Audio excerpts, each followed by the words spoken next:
सभा के अध्यक्ष जी, हमारे नेता, हमारे एमपी जनाब काजी इमरान मसूद साहब, हमारे एमएलसी साहब शाहनवाज भाई, चेयरमैन साहब इमरान प्रमुख साहब, रियाजुल भाई, विनय जी, मोहित जी, अशोक जी, और यहाँ पर मौजूद, मुझे बहुत देर हो गई है, यहाँ पर मौजूद मेरे सभी बुजुर्गों, नौजवान साथियों, आज के एजेंडे के बारे में तफसील से इमरान भाई आपको बताने का काम करेंगे। मैं तो 1 मिनट में अपनी बात खत्म करना चाहता हूँ। मैं सबसे पहले तो आपको मुबारकबाद देना चाहता हूँ। आप मुबारकबाद के मुस्तहिक हैं कि आपने एक ऐसे एमपी को चुनकर के लोकसभा में भेजने का काम किया जिसने 1-1.25 साल के अंदर ही यहाँ पर आप लोगों का कोई मुद्दा,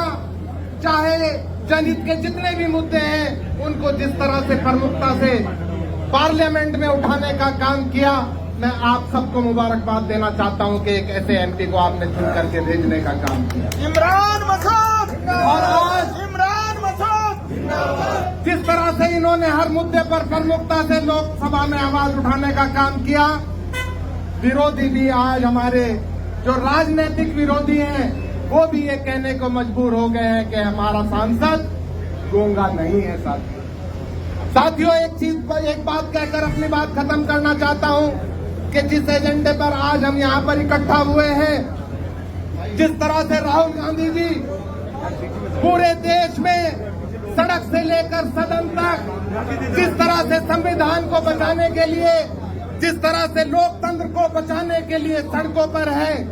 राहुल गांधी के अलावा और प्रियंका गांधी के अलावा कोई सड़क पर इस तरह से नहीं आया है। जिस तरह से वोट चोरी के मुद्दे पर उन्होंने अपना होमवर्क किया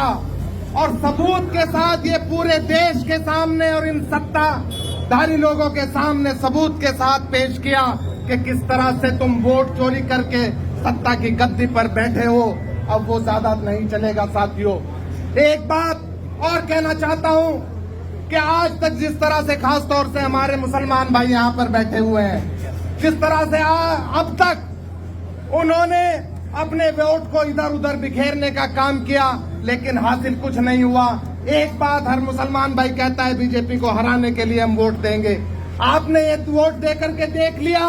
अपना वोट इधर उधर बिखेर कर देख लिया, लेकिन साथियों बीजेपी नहीं हारी। बीजेपी ये जानती है कि जिस दिन मुसलमान और एससी कांग्रेस की तरफ आ गया, उस दिन हम सत्ता से बाहर हो जाएंगे। और उनकी हर मुहिम इस बात पर रहती है कि मुसलमान और एससी को हम इधर उधर बिखेर करके रखें, जिससे अपनी जीत सुनिश्चित कर सके। मैं आपसे एक ही बात कहना चाहता हूं कि एक बार मुसलमान भाई, जिस तरह से आपने दूसरे दलों को वोट देने का काम किया, एक बार आप कांग्रेस में वोट देकर देखिए। मैं दावे के साथ कह सकता हूं कि भारतीय जनता पार्टी उसी दिन खत्म हो जाएगी, उसी दिन सत्ता से बाहर हो जाएगी। मैं ज्यादा ना कुछ कहते हुए एक बार फिर आप सब लोगों का शुक्रिया अदा करना चाहता हूं कि आप इस गर्मी में